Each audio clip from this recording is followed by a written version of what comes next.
അനുദിന വിശുദ്ധർ ജൂൺ 14 കോൺസ്റ്റാന്റിനോപ്പിളിലെ പാത്രിയാർക്കീസായിരുന്ന വിശുദ്ധ മെത്തോഡിയൂസ്. ഉന്നത കുലത്തിൽ ജനിച്ച ഒരു സിസിലി നിവാസിയായിരുന്നു വിശുദ്ധ മെത്തോഡിയൂസ്. അഗാധമായ പാണ്ഡിത്യമുള്ളവനായിരുന്നു വിശുദ്ധൻ. ഭൗതിക ലോകത്തെ സുഖലോലുപത ഉപേക്ഷിച്ചുകൊണ്ട് ചിയോ എന്ന ദ്വീപിൽ വിശുദ്ധൻ ഒരു ആശ്രമം പണികഴിപ്പിച്ചു. എന്നാൽ പിന്നീട് കോൺസ്റ്റാന്റിനോപ്പിളിലെ പാത്രിയാർക്കീസായിരുന്ന വിശുദ്ധ നിസഫോറസ് വിശുദ്ധനെ കോൺസ്റ്റാന്റിനോപ്പിളിലേക്ക് വിളിപ്പിച്ചു. വിഗ്രഹാരാധകനായിരുന്ന ചക്രവർത്തിയും അർമേനിയക്കാരനുമായിരുന്ന ലിയോ പാത്രിയാർക്കീസിനെ 2 പ്രാവശ്യം നാടുകടത്തിയപ്പോൾ വിശുദ്ധനായിരുന്നു അദ്ദേഹത്തെ അനുഗമിച്ചിരുന്നത്. 817 വിശുദ്ധൻ പാത്രിയാർക്കീസിൻ്റെ പ്രതിനിധിയായി റോമിലേക്ക് അയക്കപ്പെട്ടു. എന്നാൽ അധികം വൈകാതെ വിശുദ്ധ നിസഫോറസിൻ്റെ മരണത്തെ തുടർന്ന് വിശുദ്ധൻ കോൺസ്റ്റാന്റിനോപ്പിളിൽ തിരിച്ചെത്തി. ഇതിനിടെ മതവിരുദ്ധവാദിയും സംസാരിക്കുമ്പോൾ വിക്കുള്ളവനുമായിരുന്ന മൈക്കേൽ ചക്രവർത്തി വിശുദ്ധനെ പിടികൂടി തടവിലിട്ടു. ആ ചക്രവർത്തിയുടെ ഭരണകാലം മുഴുവനും വിശുദ്ധന് ആ തടവിൽ കഴിയേണ്ടതായി വന്നു. 830 കത്തോലിക്ക വിശ്വാസിയും ചക്രവർത്തിനിയുമായിരുന്ന തിയോഡോറ വിശുദ്ധനെ തടവിൽ നിന്നും മോചിപ്പിച്ചു.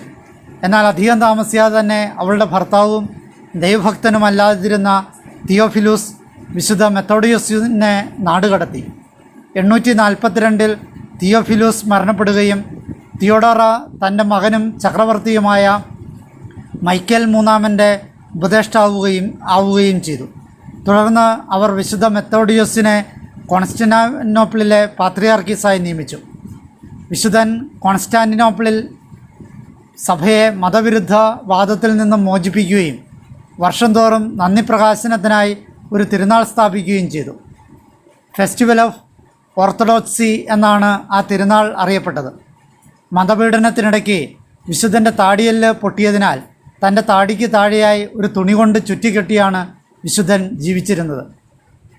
പല സഭാ നിയമങ്ങൾ ക്രോഡീകരിച്ചും ചില പ്രബോധനങ്ങൾ ഏറെ വിശദമാക്കിയും വിശുദ്ധൻ നിരവധി ലേഖനങ്ങൾ രചിച്ചിട്ടുണ്ട്. വിശുദ്ധൻ്റെ സമകാലികനായിരുന്ന ഒരു പണ്ഡിതനായിരുന്നു അദ്ദേഹത്തിൻ്റെ ജീവചരിത്രം എഴുതിയത്.